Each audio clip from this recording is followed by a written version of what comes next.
Jmenuji se Martin Hloušek a hospodařím na farmě svého dědečka. Máme 70 hektarů pola.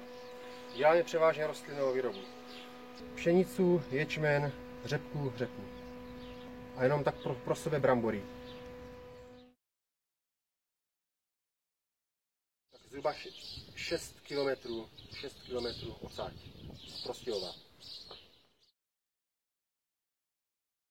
Měli jsme starší postřikovač 1500 litrů, záběr 18 metrů a teďka máme Agrio Alka 3000 litrů, 3200 dokonce.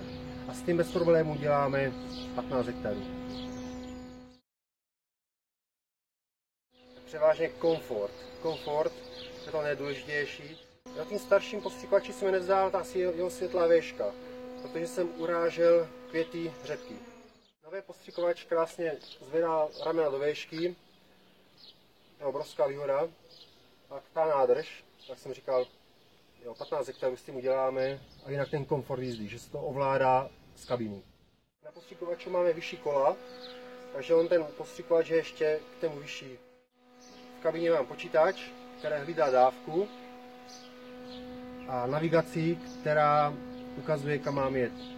Lépe se mi hledají řádky.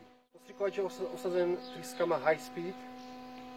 Jsou dvouštěrbinové trysky a jsme s nimi maximálně spokojení.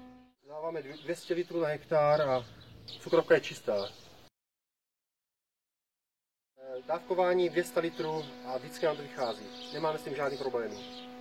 Jinak, jak mám nový postřikovač, tak všechnu práci zvládám sám. Nepotřebuji k tomu druhého člověka, pomocníka. Máme největší výměru 13 hektarů a nádrž máme na 15 hektarů. Takže bez problémů, co naplníme, to uděláme. Na jednu nádrž udělám celou výměru plodin.